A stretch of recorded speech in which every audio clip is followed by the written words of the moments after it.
Tunayo furaha sana leo tarehe 6 mwezi Februari 2026 tumekusanyika hapa tukiwa na ugeni kutoka wenzetu hospitali ya Aga Khan Dar es Salaam, wakiongozwa na Mr. Conte ambaye ni mkurugenzi mtendaji pamoja na ujumbe wake.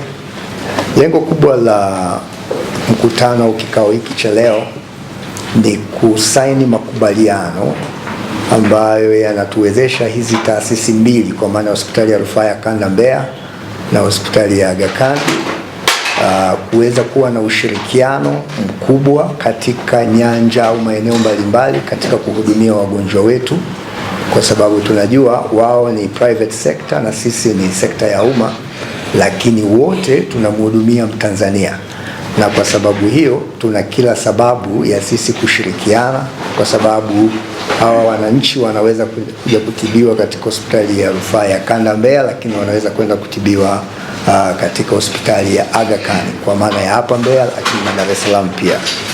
Kwa hiyo sababu ya mkutano huu ni kusaini makubaliano ili yatuwezeshe kubadilishana ujuzi na uzoefu katika mambo mbalimbali. Tunafahamu wenzetu Aga Khan wanafanya vizuri sana kwenye eneo la hasa uzoefu kimataifa na kitaifa. Kwa hiyo tuna mambo mengi ya kujifunza kwao, lakini huwa kuna masuala yanaitwa ithibati au accreditation kwa Kiingereza. Wenzetu tayari wameshatangulia, na moja ya lengo la Wizara ya Afya na serikali yetu ni kuona pia hospitali zetu za umma zinapata hizi ithibati katika masuala ya matibabu kwa ujumla. Kwa mfano, hospitali yetu ya rufaa ya Kanda Mbeya imekuwa na ithibati kwenye eneo la maabara kwa zaidi ya miaka 10, lakini sasa iko haja kutanua hii ithibati kwenda kwenye maeneo mengine, kwenye kuona wagonjwa na jinsi ambavyo wanaridhika na huduma zetu. Kwa hiyo masuala mazima ya huduma bora kwa mteja kwa maana ya customer care, tunadhani mashirikiano ya kwetu na Aga Khan yatatusaidia. Kwa mfano, wenzetu watatusaidia kutujengea uwezo ili tuweze kupata hizo ithibati kwenye maeneo mengine kwa haraka zaidi, lakini tuna maeneo mengine ya tafiti na wagonjwa wanaokuwa wanapata rufaa kutoka kituo kimoja kwenda kingine, namna ambavyo tutashirikiana.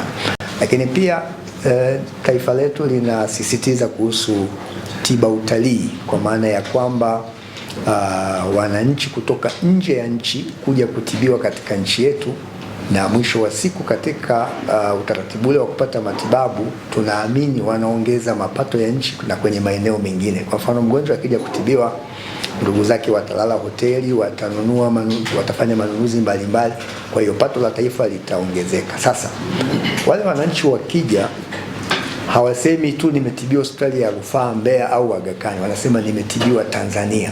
Kwa hiyo maana yake sekta ya umma na sekta binafsi zina kila sababu ya kufanya kazi pamoja ili mwisho wa siku tuweze kufikia hii azma ya kuhakikisha tiba utalii inafanikiwa kwa kiwango kikubwa.